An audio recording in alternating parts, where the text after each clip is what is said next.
Recording is on.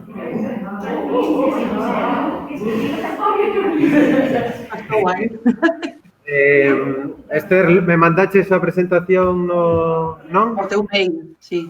Vale, logo a comparto aí a esta xente. Vale. Creo que está grabando. Sí. Sí. Vale, pois lle damos aquí non. Estes somos londinenses, así que comezamos. Vale, cando queiras. Vale. Vou apagar o micro. Vale, mellor, sí. Vale, entón, bueno, bo día a todas, antes de nada. Entón, o que quería hoxe un pouco é falar da situación das persoas migrantes pois, no Estado español e, sobre todo, na Galiza, non? Porque moitas veces escoitamos discursos pois, un pouco contradictorios ou estereotipos que non se axustan á realidade. Entón, é unha cousa moi sinxela, pero para dar unhas pinceladas, sobre todo nas cousas máis prácticas, non? A parte de falar un pouco da teoría da discriminación, pero, sobre todo, para non aburrirnos moito, trataste un pouco de explicar cales son os atrancos, cales son as dificultades, cal é a situación en xeral das persoas migrantes e estranxeiras. E para iso, imos comezar con isto que parece un meme, non? Pero que é un pantallazo dun informativo de Antena 3 de fai un par de meses, no que, como vedes, están falando dos contagiados polo coronavirus e diferencian entre persoas e inmigrantes, non? Isto parece un chiste, a verdade que o redactor cagou, pero ben cagada, pero é moi significativo, reflecta moi ben esta situación das persoas estranxeiras como persoas de segunda categoría, non? Como cousas que a nós nos parecen obvias, como as persoas que somos nacionais temos acceso sen ningún tipo de problema ou atranco a moitos servizos, tanto públicos como privados, pero, sin embargo, as persoas migrantes non o teñen, non? Por diferentes causas que vamos a ver agora. Entón, moi rápida, teoría moi sinxela. Cando falamos dunha situación de discriminación, falamos dun trato menos favorable ou desfavorable ante unha situación que pode ser análoga ou comparable con outra situación. Entón, temos que nestas situacións de discriminación o suxeito activo é a persoa ou o organismo, logo falaremos como a administración é unha das patas claves nestas situacións discriminatorias, pois esa persoa ou ese organismo que fai esa discriminación, que ten esa conducta, é o suxeito activo. O suxeito pasivo, evidentemente, é a persoa física ou xurídica que sofre ese tipo de discriminación por parte de quen sexa. Os suxeitos de omisión, que tamén son moi importantes, son as persoas ou as institucións, organismos que perante unha situación de discriminación non fan absolutamente nada, non axudan ou non compensan esa situación. Pola contra, os suxeitos de compensación, sí que son persoas, institucións ou organismos que interveñen, que protexen, defenden ou denuncian esas situacións de discriminación, que é o que intentamos facer dende o racismo. Temos, basicamente, dous tipos de discriminación. A discriminación, por exemplo, aquí temos un exemplo, cando un traballador español é un traballador migrante, cobran salarios distintos por facer o mesmo traballo. Entón, esta é a discriminación máis fácil de observar, porque temos unha situación igual e a unha persoa polo mero feito de ser migrante ou ser estranxeira, pois se lle pagan menos.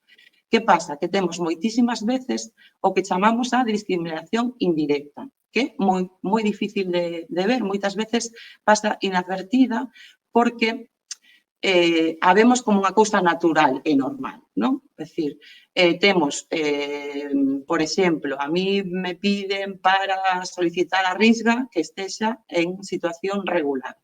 Eso, como é unha disposición legal, a nós parécenos que eso que está ben, non? Que é unha cousa normal, que é unha regulación neutra e obxectiva, cando en realidade trátase dunha discriminación indirecta, porque me están solicitando un requisito que eu non podo cumplir porque a propia administración non me dá esa residencia regular, entón se me impide acceder a esa prestación, por exemplo, podemos falar da Risga, podemos falar do ingreso mínimo vital, do cheque social aquí en Vigo, etc. Logo, nos casos concretos, poderemos ver exemplos máis reais deste tipo de discriminación indirecta. Bueno, logo, discriminación múltiple, pois aquelas persoas que, ademais de cumprir un criterio de discriminación, por exemplo, ser unha persoa racializada ou ser unha persoa migrante, ademais é muller e, por exemplo, nai, non? Entón, temos que unha persoa ten esa discriminación múltiple porque ten esos criterios acumulativos para ser discriminada. Pois discriminación por asociación, pois mira, o exemplo é moi claro, pois non nos permiten entrar a un restaurante a un grupo de persoas porque entre elas hai unha persoa xitana, ou unha persoa negra, ou unha persoa con rasgos fenotípicos. Entón, a min como española branca non me deixan entrar porque vou acompañada desa persoa. E discriminación por error, pois eso sí que está basado naquelas esos estereotipos, esas crenzas, esas lendas urbanas que temos sobre as persoas migrantes, non? Pois estamos convencidas de que os negros corren moitísimo e só saben correr, por exemplo, non? Ou xogar o baloncesto. Pois entón, estamos tendo unha apreciación errónea ou incorrecta acerca das características desa persoa, non? Entón, imos falar, isto simplemente é un exemplo, nós recollimos de todo o traballo que facemos en SOS, que é recoller as vulneracións de dereitos que nos chegan, as denuncias que nos chegan, e puxemos as que máis temos, non? Máis vemos e máis detectamos.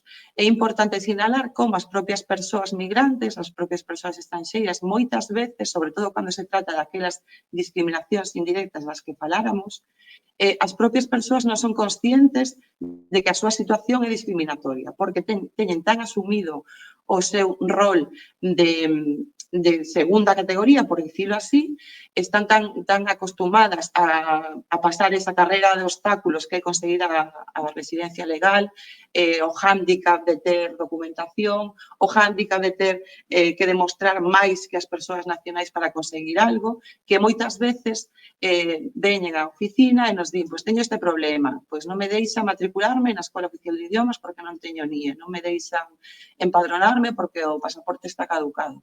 Todas estas cousas son situacións discriminatorias que son pequenas situacións que non son as discriminacións máis graves e máis fáciles de ver, non? Por exemplo, non me deixan entrar nun local porque son negro. É unha discriminación clara, obvia e moi fácil de detectar.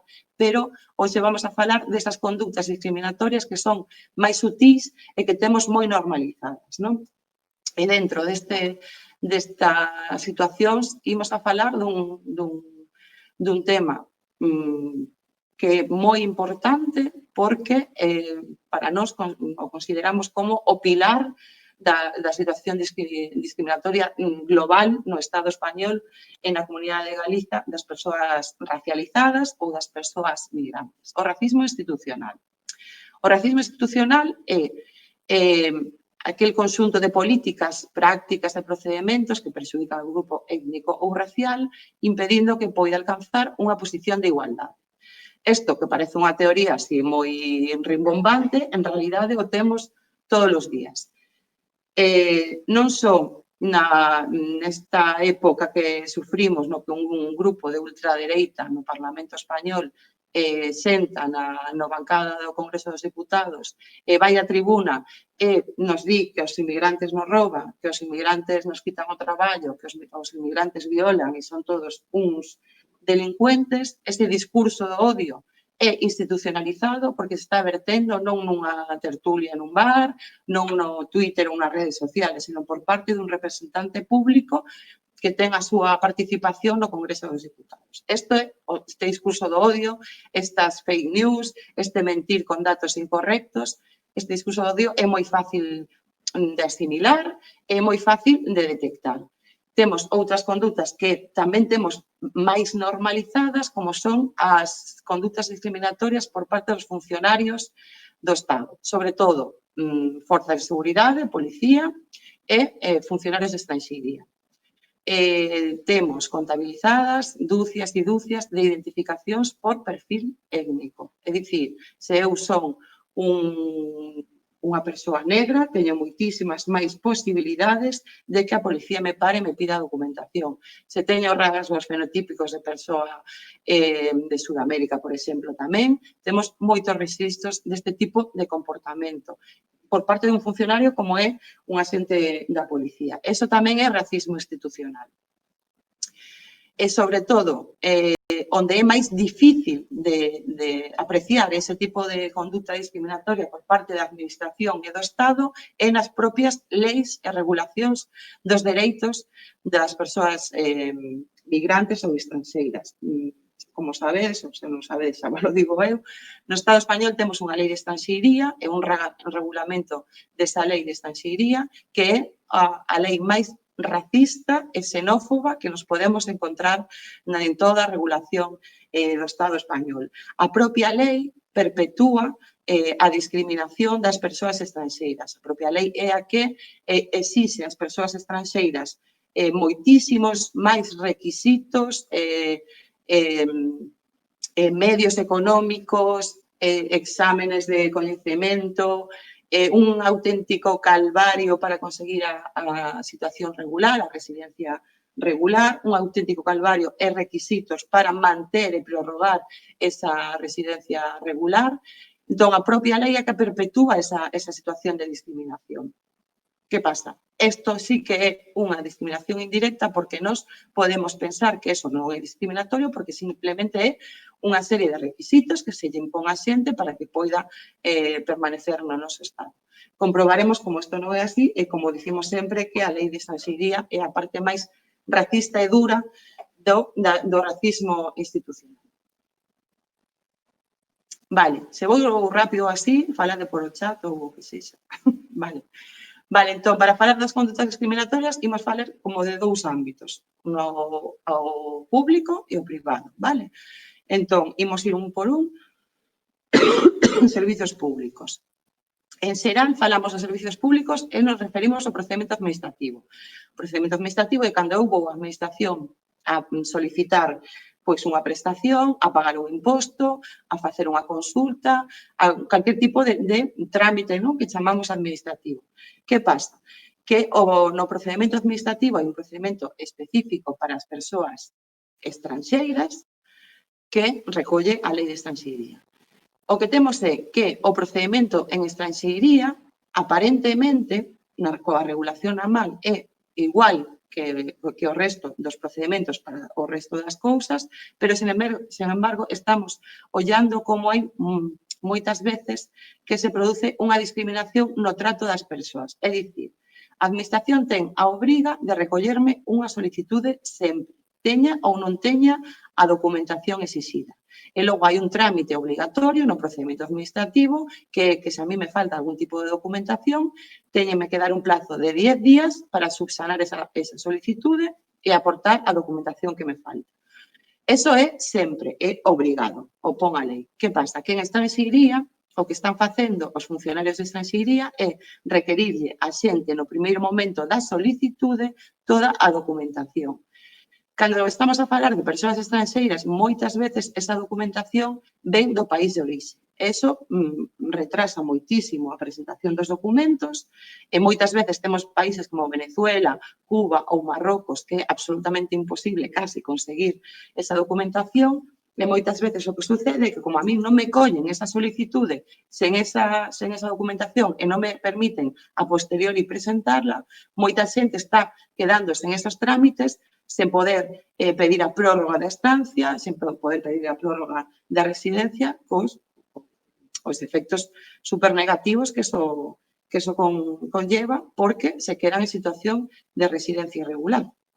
Entón, que hai que facer nestes casos? Sempre reclamar, sempre poñer queixa, intentar que non la selen e tamén acudir á valedora do pobo que moitas veces é moi útil para facer recomendacións e para intentar obrigar a administración que cumpla coa súa obriga, non? De deixarnos presentar esa documentación.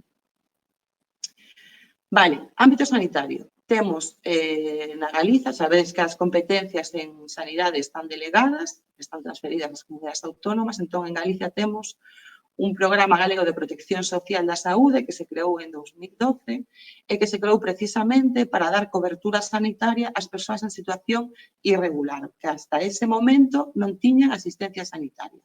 Entón, temos dous escenarios. As persoas migrantes que teñen residencia en España teñen a cobertura sanitaria igual que unha persoa nacional. Teñen cobertura sanitaria universal e gratuita, non? Logo temos as persoas migrantes en situación irregular. Se eu son unha persoa estranxeira en situación irregular, teñenme que atender sempre, sempre. Eso é moi importante que o teñamos en conta. Teña tarxeta sanitaria ou non. Pero que sucede? Se eu non teño tarxeta sanitaria, estou en situación irregular, pódenme facturar ese servicio médico. Entón, atopámonos moitísimas veces, moitísimos casos, con xente con facturas millonarias por unha atención en urxencias, por un pé roto ou por un parto. Eso non pode ser. Por qué? Porque esa facturación é posible agás nos casos, lo tedes aí, de urxencias, mulleres embarazadas e posparto ou menores. Se os menores, as mulleres embarazadas, eu me rompo unha perna e estou en situación irregular, non mo poden facturar, teña ou non teña tarxeta sanitaria. Vale? Que pasa? Que na práctica estamos tendo facturas de partos e facturas de atención a bebés cobrando as vacinas, por exemplo. Hai que reclamar sempre, porque eso non é legal. Logo, se eu estou en situación irregular e non quero que me facturen, teño que solicitar que se me meta nese programa galego de protección, que se chama un programa para non asegurados. Vale? Se eu solicito que se me inclúa como persoa en situación irregular nese programa, a partir de aí teño cobertura dende 6 meses atrás da solicitude. Cobertura gratuita, vale? Porque a cobertura sempre a teño. A diferencia vai ser se me facturan ou non me facturan, vale?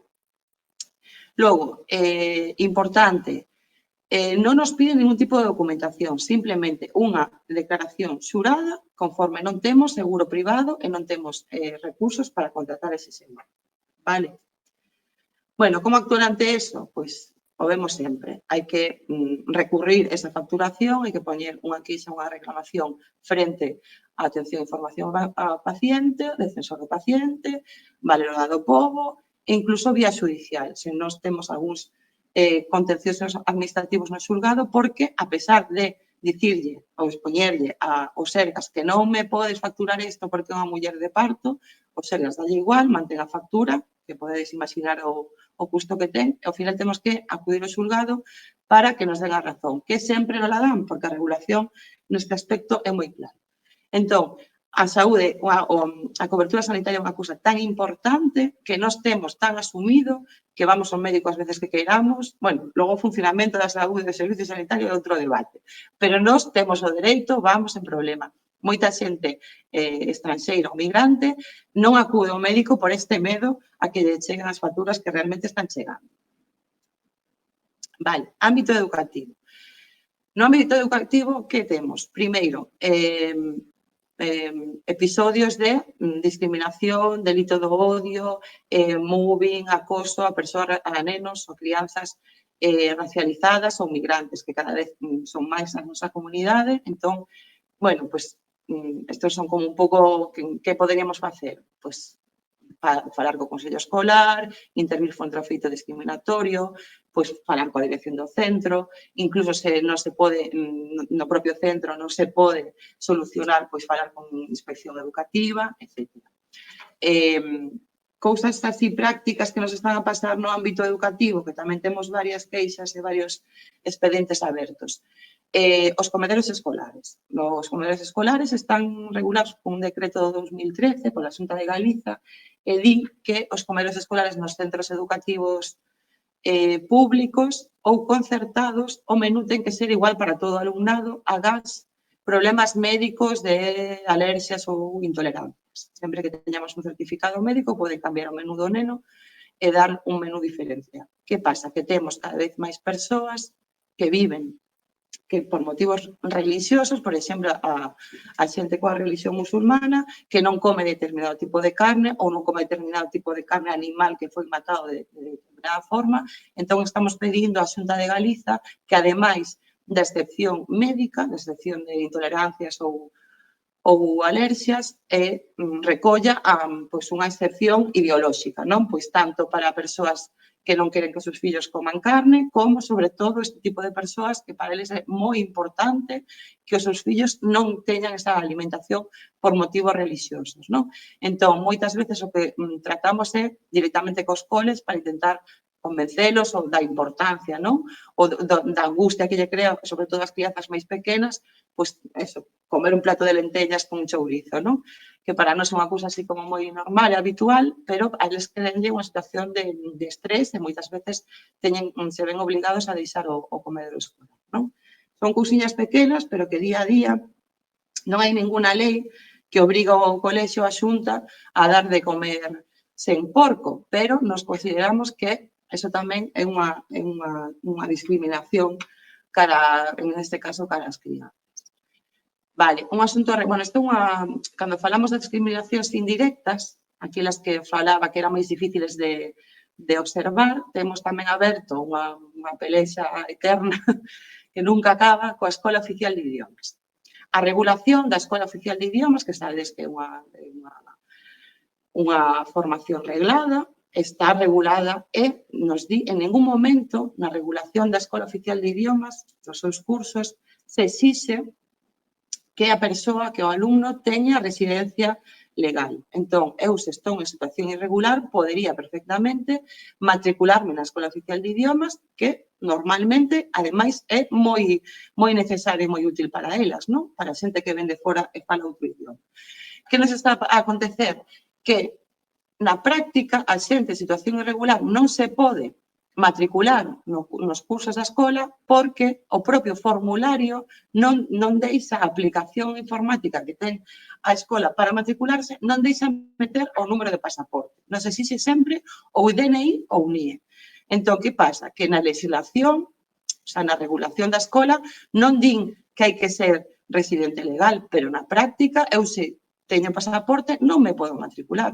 Presentamos miles de queixas ao Valedero do Pobo, falamos co Ministerio, e non hai maneira de que cambien, que simplemente hai cambiar un formulario, non é facer, é simplemente ao lado do NIE meter un cadriño para meter o pasaporte. Isto é unha discriminación indirecta porque, en realidade, a legislación non impide, pero na práctica, si temos que se non teño NIE, non podería estudiar na escola. Non podería, non, de feito, non poden estudiar na escola oficial de idiomas. Vale, empadronamento. O tema do padrón, temos unha lei reguladora, pero cada concello é un mundo. Aquí sí que o tema do padrón varía moitísimo dun concello a outro. Que está pasando, por exemplo, na cidade de Vigo? O pasaporte é un documento válido para identificación, sexamos extranxeiros ou non. Se somos unha persoa española, o pasaporte ten os mesmos datos requeridos que o DNI e ten fotografía. Entón, que pasa? Que a legislación di que o pasaporte é un documento válido para empadronarse. Que está a acontecer en Vigo? Que si están deixando a xente empadronarse con pasaporte, pero exixen que o pasaporte este en vigor, que non este caducado. Pode parecer un requisito pois obvio, non? Ou normal, é dicir, bueno, pois, ou polo menos que o pasaporte este en vigor e non este caducado. Que pasa? Que eu vou con DNI que non este caducado, que este caducado a empadronarme e non me pone ningún problema e me deixan empadronar. De embargante, se vou con un pasaporte estranxeiro caducado, non me deixan. O problema que temos que as renovacións dos pasaportes das persoas estranxeiras é moi custosa, é moi complicada. Se eu son de Rumanía ou son de Marrocos, teño que viaxar a Bilbao, por exemplo, vou poñer un exemplo, teño que viaxar a Bilbao, pedir cita, pagar o viaxe, estar ali toda a mañá para poder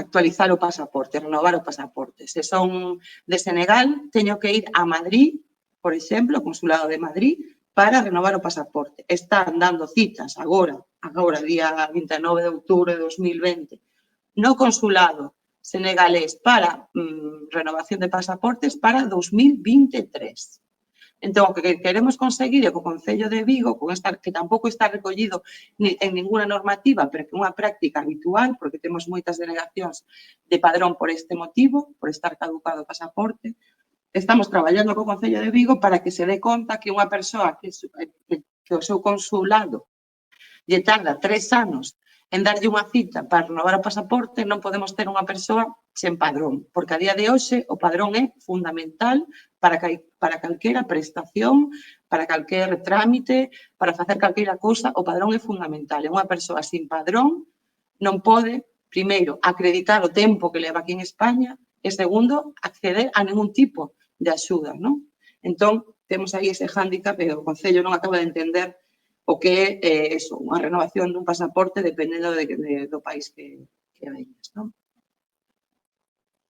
Ai, non sei que fixo. Bueno.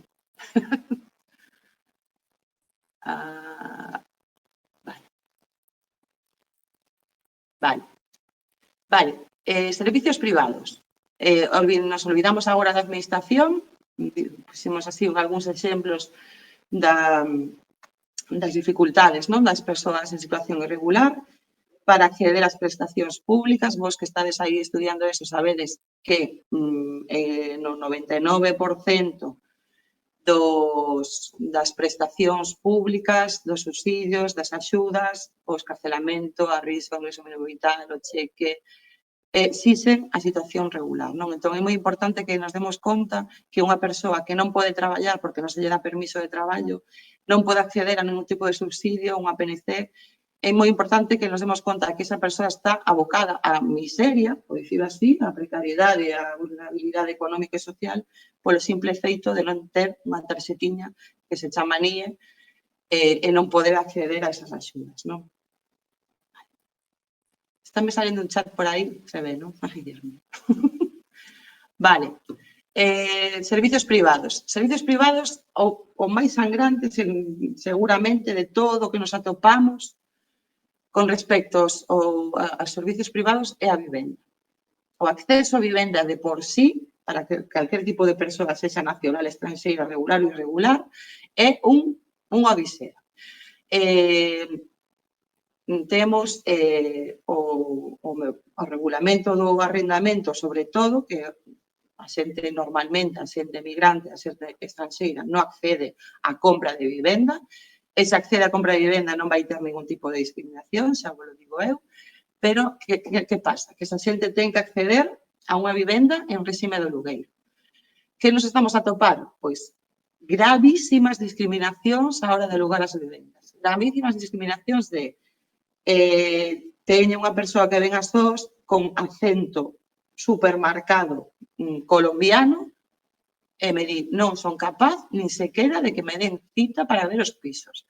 Porque pola simple chamada de teléfono, escoitando o acento que ten a persoa, bueno, é que xa está alquilado, é que vamos che pedir 3 meses máis 257 meses a máis, xa, ou ben, xa lle din que está alquilado, ou lle ponen uns requisitos que xa son, os requisitos normalmente son casi insuperables, pero eles ponenlle o doble de requisitos, e temos comprobado como acto seguido chamo eu, por exemplo, como un acento vigués, ou chama a compañeira, e temos cita para ver esa vivenda o día seguinte. A mesma vivenda que fai 5 minutos dixeran que xa estaba alugada. Por qué? Porque a persoa chama con un acento estranxeiro marcado. Da igual que sexa colombiano, neste caso é un rapaz colombiano, pero, bueno, danos igual.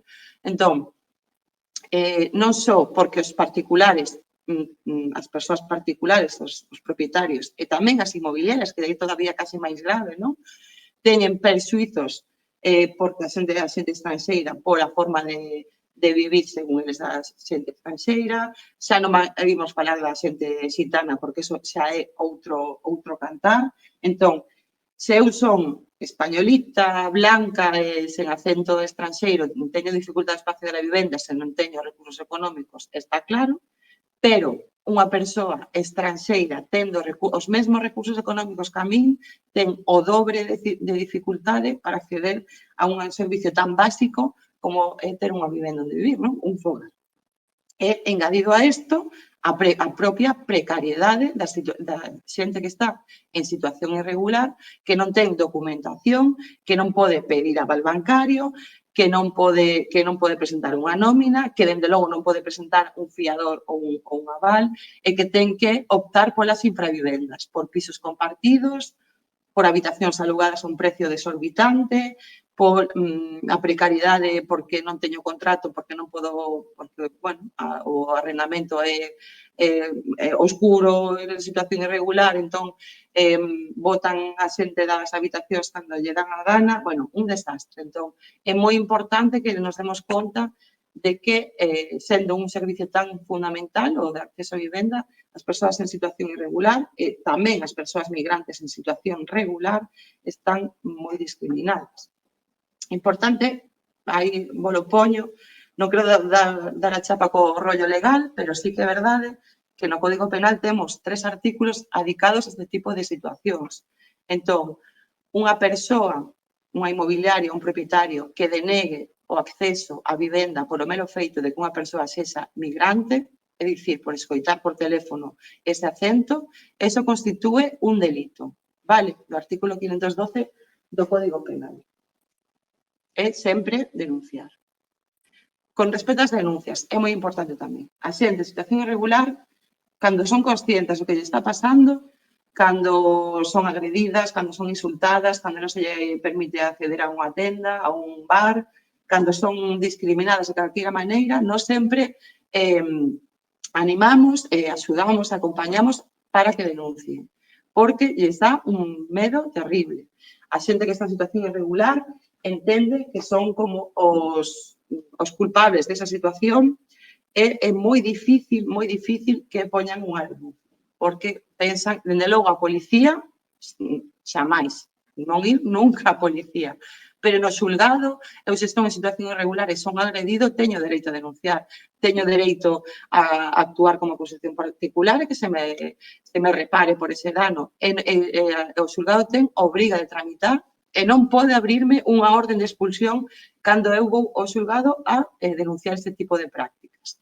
Isto é así, está pasando, non están expulsando a xente cando presentan unha denuncia, pero ainda así a xente lle costa moito dar ese paso, non? De denunciar, ir ao xulgado, sobre todo ir a comisaría. Vale, logo hai cousas que facer, que está un pouco o rollo, bueno, pois, cando temos unha denegación, non? Acceso á vivenda, pois, aí vedes, cando poño, ver a posibilidade de repetir o incidente para obter probas de testemunhas, é o que facemos sempre, non? Cando ven unha persoa con acento me di que non, ni sequera me deixan ver a casa, bueno, pois chama ti agora. Chama ela, e 5 minutos chamo eu, non? Entón, estamos comprobando que realmente é certo, que se non teño acento, se que me alquilan, e se o teño, non. Hai que facer probas, se queremos denunciar este tipo de prácticas, temos que ter a proba. Entón, hai que gravar as conversacións, hai que tentar facer as cousas por mail para que queden por escrito, etc. Vale, contas bancarias. Isto parecería unha tontería, non? Parecería que, bueno, se non tes unha conta bancaria, tampouco é unha cousa de primeira necesidade como a vivenda, non? Pero realmente é super importante, porque agora mesmo para facer calquer tipo de xestión, para cobrar unha prestación, para pagar a luz, para darse de alta na universidade, para calquera tipo de xestión nos van a pedir contar con unha conta bancaria, pues pagar o teléfono, calquera cousa.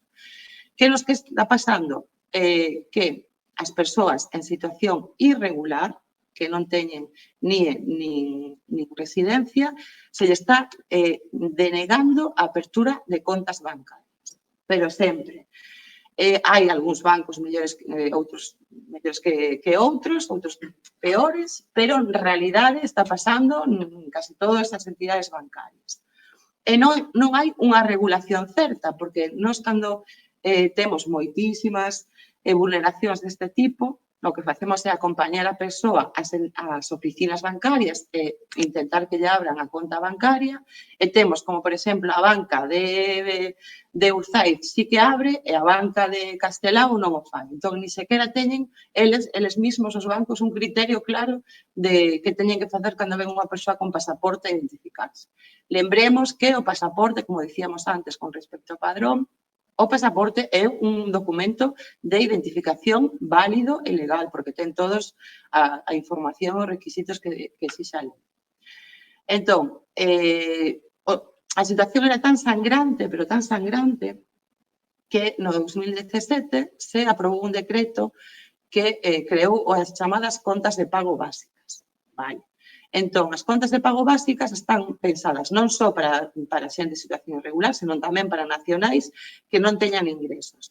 Entón, o que permite garantir que toda persoa teñamos ou non teñamos nómina, teñamos ou non teñamos plan de pensións ou ingresos ou prestación, podamos ter unha conta bancaria gratuita, que non nos cobren as comisións.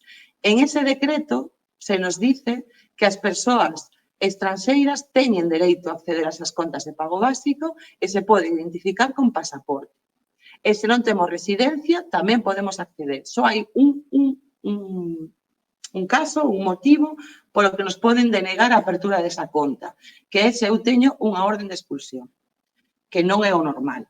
O normal é que a xente non teña ordes de expulsión e vai a un banco a abrir unha conta. O normal é que a xente non teña esas ordes de expulsión. Entón, eu, se son unha persoa estranxeira, podo abrir unha conta coa simple exhibición do pasaporte. Isto está aprobado dende fai 3 anos, pero aínda hoxe estamos pelexando coas oficinas bancarias para que a xente en situación irregular lles abran a conta. Que estamos facendo? Pois, se non abren a conta, enchemos un formulario que nos temos feito porque o banco ten a obriga de contestarnos en 30 días. Se en esos 30 días non cumpre, están poñendo sanción económica. Entón, o banco sabe e conseguimos que ao final contesten dicindo perdón polas molestias e abrimos a conta. Tardamos unha semana, 15 días? Sí, pero polo menos a vulneración queda registrada e esa persoa pode acceder a esa conta bancaria, non? Moitas veces poño aí o país de orixe no listaxe de risco, dicir, hai unha lei do 2010 de prevención de branqueo de capitais que ten unha listaxe de países sospeitosos, non? De poder traer cartos para branquear, non? Que xa o término branquear é bastante racista, por outro lado.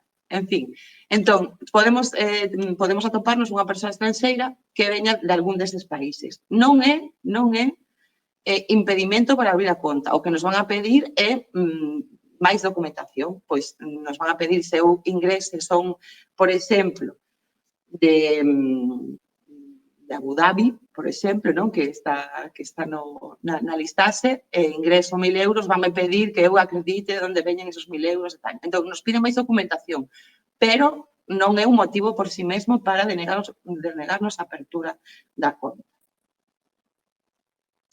Vale, xa estamos acabando, Ámbito laboral. Isto é super extenso. Podríamos estar aquí falando toda a nosa vida.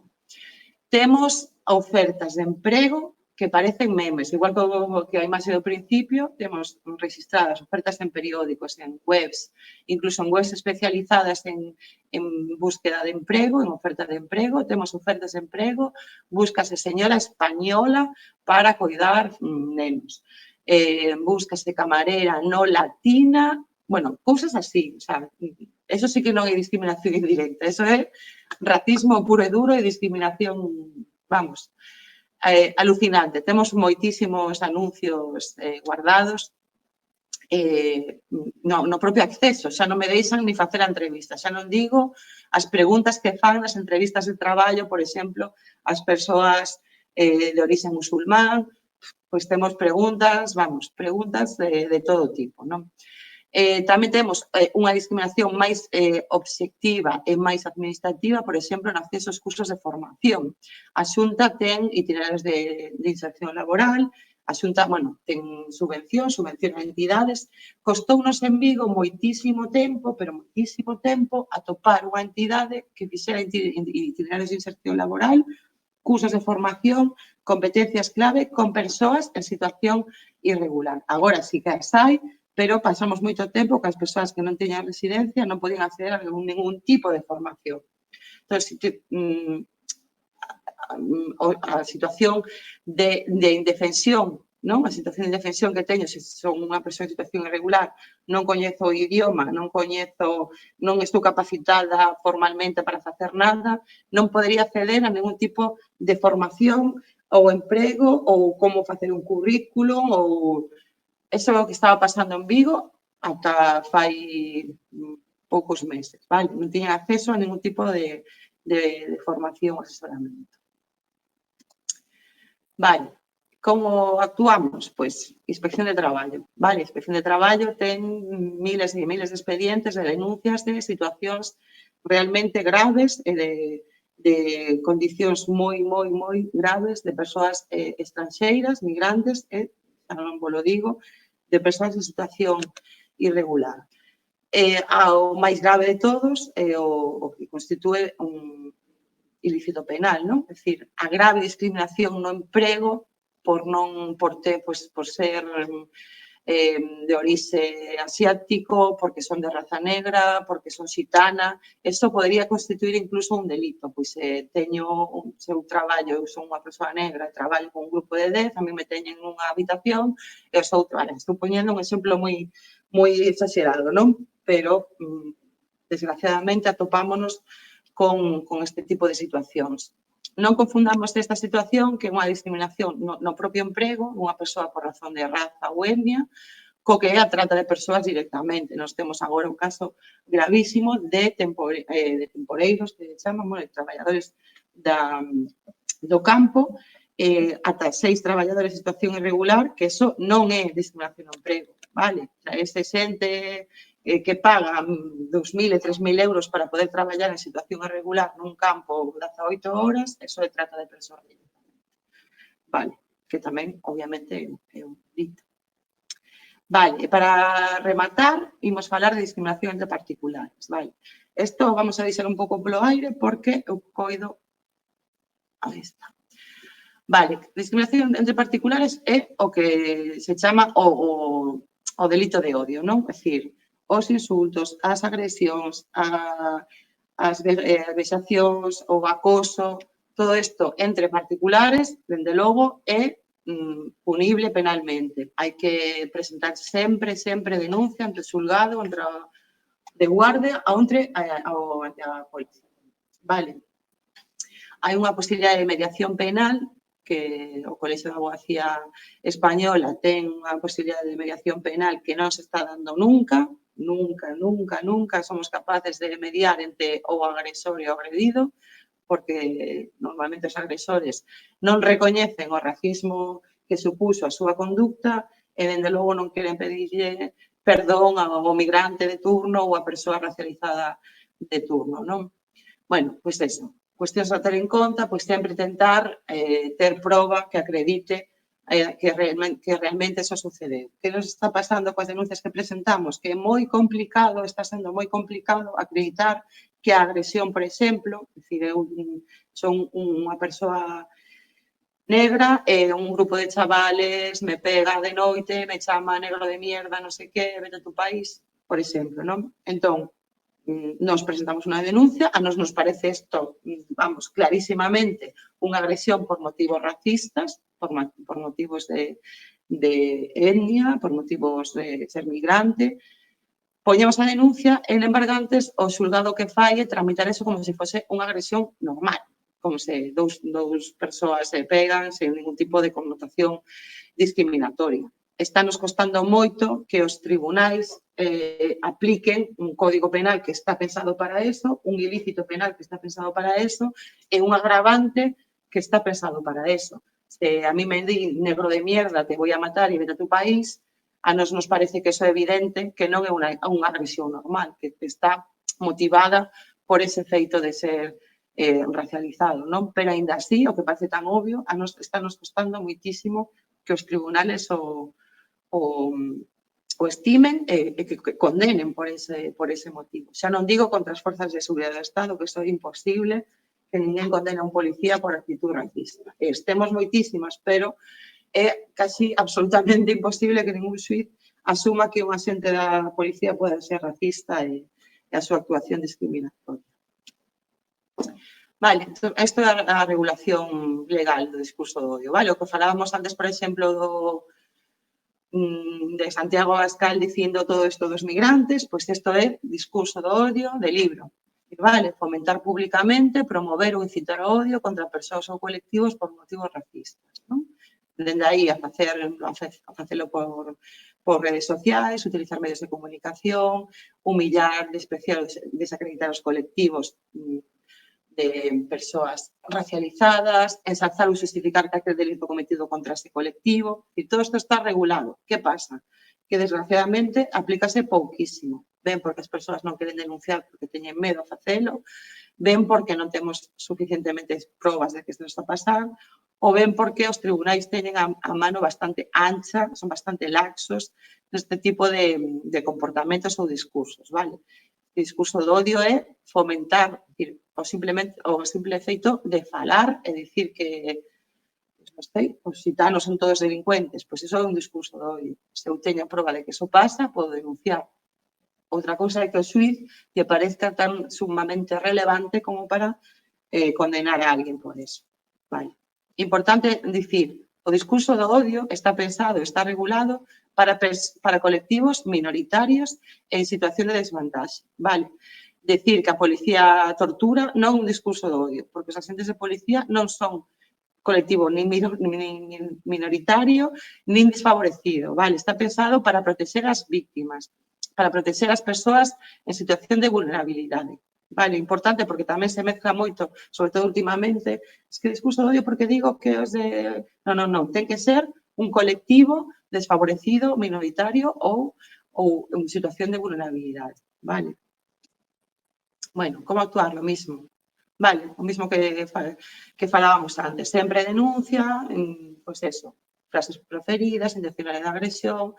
Nas redes sociales, que hai que ter moito cuidado porque nas redes sociales podese ver de todo, e vos non lo sabedes, non? Entón, sempre denunciar a páxina, sempre, imprimir a páxina. Eu podo ir ao xulgado cunha publicación dunha persoa para que se investigue quen é esa persoa, que se pida IP do ordenador. Bueno, hai que intentalo, vale? Sempre que teñamos un pouco de forzas, eu creo que nos creemos, dende logo, que hai que parar este tipo de discursos e de contidos racistas e xenófobos. Porque do discurso normalmente logo se pasa a acción. E xa está, de momento. Non sei se... Estamos aquí, Hola.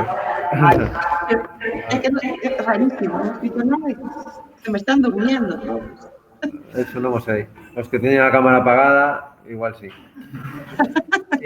Mirade, para todo o mundo, eso, hai por aquí o que dicía, un chat a man esquerda, se facedes as preguntas por aí, estupendo.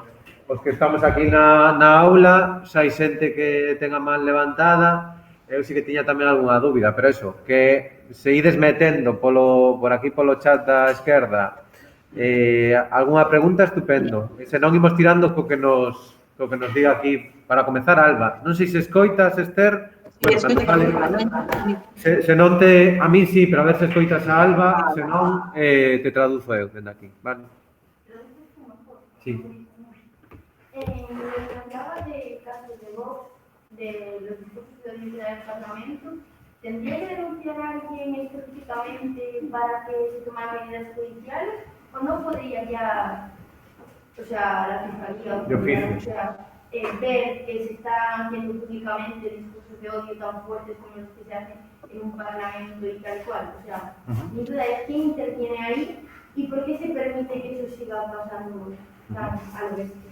Non escoitas, non, Esther? Escoitei Vox, Bueno, eso, a pregunta vai de Alba que os discursos de odio de Vox, por exemplo, no verán co tema dos menas, non se investiga ou non se investiga ou se atende de oficio pola Fiscalía. Eso, como se podría actuar se o fai algunha institución de oficio ou se non, que se pode facer para remediar eso, non? Vale, no caso de Vox temos un problema porque es que me escoita a mí mesma. Temos un problema porque os parlamentarios, os diputados están protegidos por o que se chama a liberdade de cátedra dos profesores, pois os diputados teñen indemnidade no que din. A ver, non todo o que din, pero o discurso racista de odio de Abascal non pode ser, bueno, Abascal e do resto dos personaxes de Vox, non pode ser perseguido porque están amparados por esa liberdade de expresión específica que hai no Parlamento. Entón, nin a Fiscalía, nin nós como particulares poderíamos denuncialo. Entón, se permite, por que se permite? Porque poden facelo e poden chegar ao estrado, mentir, dar cifras falsas e non nos queda máis remedio que intentar facer contradiscurso, pero denunciar, neste caso, como é dentro do Parlamento, non poderíamos denunciar.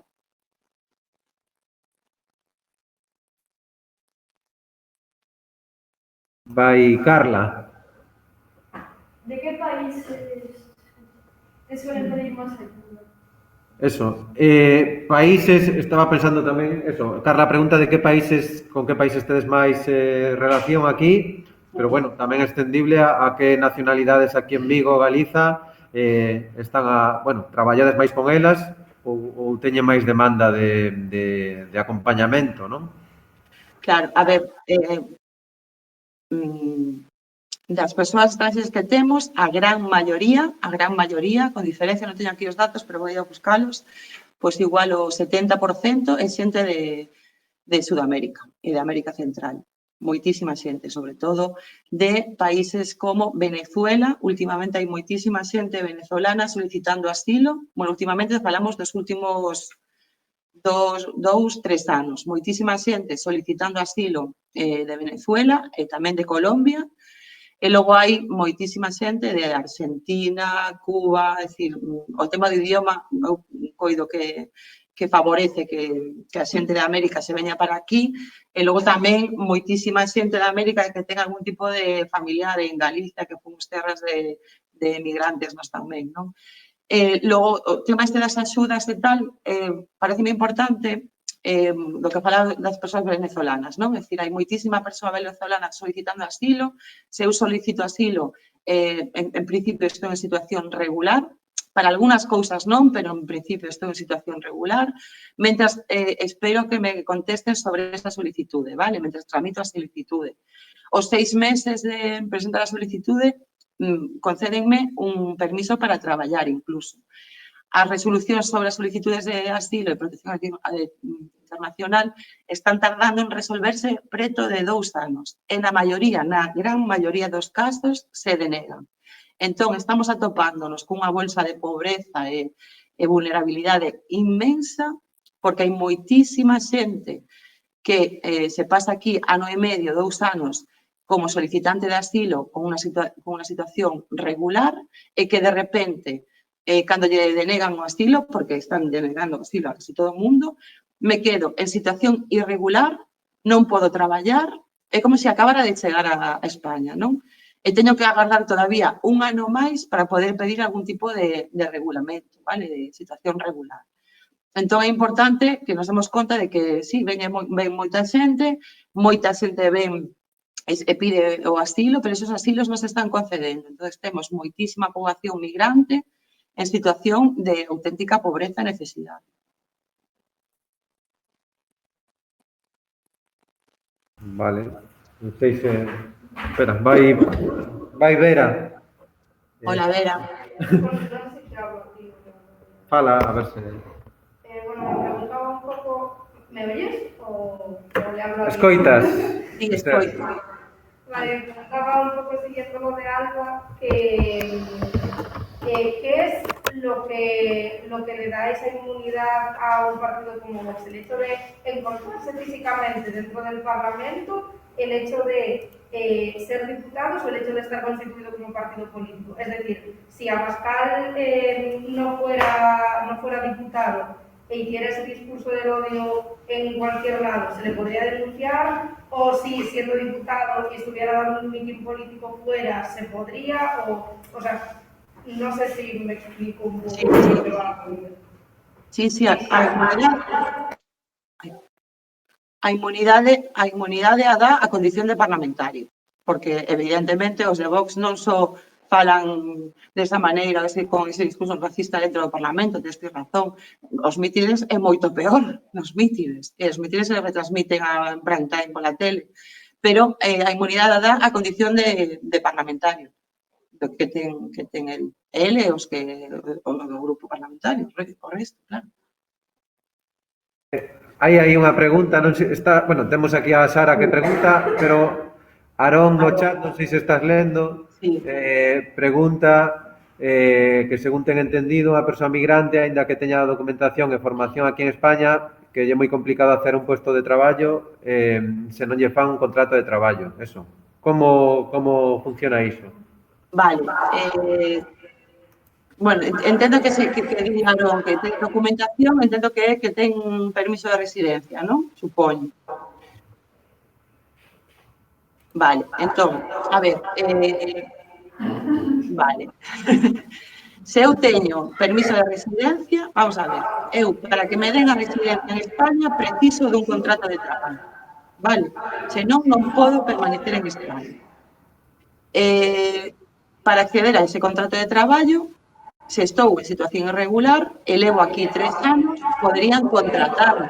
Entón, me darían esa residencia porque teño un contrato de traballo, vale?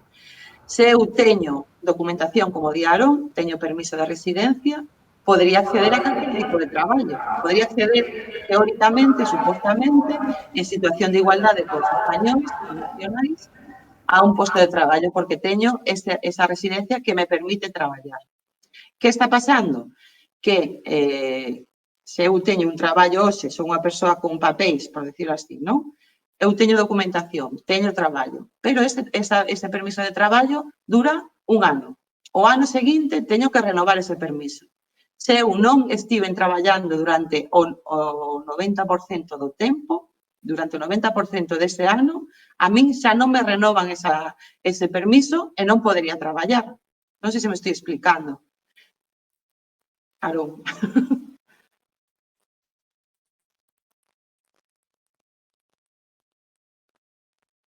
Aarón di que sí.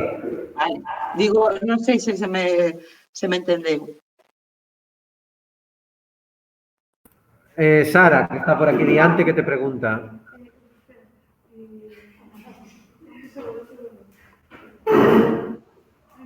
Espera, se non pregunto eu. Falaches de varios conceptos que sí que aparecen, bueno, eu os pasei algún no temario. O tema, unha persoa pode estar en España en situación regular ou irregular, non? O que estás comentando. O tema do permiso de residencia, que diferencia o permiso para poder acceder a un emprego, non? Que hai esas diferenzas. E despois me interesaba que explicaras, porque o tema do NIE eu creo que queda claro, non? Sabedes que os españois temos o DNI, pero que as persoas estranxeiras teñen outro documento parecido que se chama NIE. Non todas. Bueno, non todas, claro. Eso, que esa parte así máis de o que estabas explicando agora, de puzzle administrativo, que queda así clara, se podes explicar así, nada, o que estabas comentando agora, e despois un concepto que nos últimos tempos se están pregando moito, que é o tema de persoas racializadas, se podes aí pararte un minuto nel para que nos quede claro a todas. Vale. O tema do NIE, a situación administrativa das persoas estranxeiras. Hai dous grandes bloques. Estou en situación regular ou estou en situación irregular. Se estou en situación regular, teño algún tipo de permiso. Vale, temos, pois eso, solicitantes de asilo, que falábamos antes, temos familiares de comunitarios, por exemplo, se eu me caso con unha persoa senegalesa, pois esa persoa senegalesa tería unha residencia específica que se chama familiar de comunitario. Vale. Que pasa? E logo pode ser unha persoa estranxeira con permiso de residencia e traballo, que levo aquí 3 anos e pido o que o arraigo. Por qué? Porque levo 3 anos en situación irregular, teño un posto de traballo, me fan un contrato, entón me dan esa residencia para que poda traballar. Ou ben, entro directamente con contrato no meu país de orixe. Pois eu vivo en Cuba e dende España me ofrecen un contrato. Pois eu xa entro con ese visado porque teño un contrato en destino, aquí en España. O problema que temos, se teño situación regular, teño un NIE, que é un número de estranxeiro. Vale, é un número de identificación de estranxeiro. Pero non sempre teño a tarxeta física que é o TIE, que non é o mesmo. Se eu son solicitante de asilo e son familiar de comunitario, non me dan o TIE físico. Teño un número de identificación, pero o TIE non mo dan. Entón, cal é o problema? Que, por exemplo, para ingreso mínimo vital, se di, poden acceder persoas en situación regular. Os solicitantes de asilo e os familiares de comunitarios teñen residencia legal, o sea, teñen residencia regular en España. De embargantes non teñen calcetín.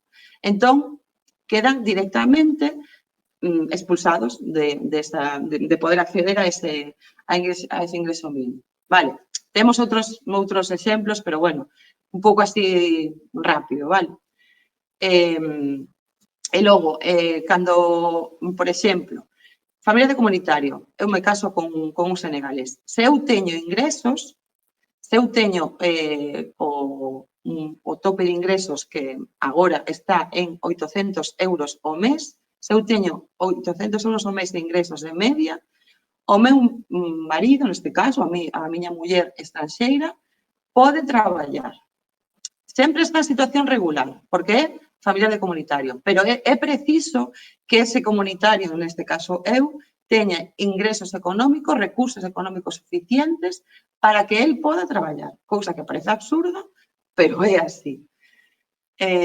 Non sei, se me escapa algo, o tema este administrativo, máis ou menos, se entende ou non?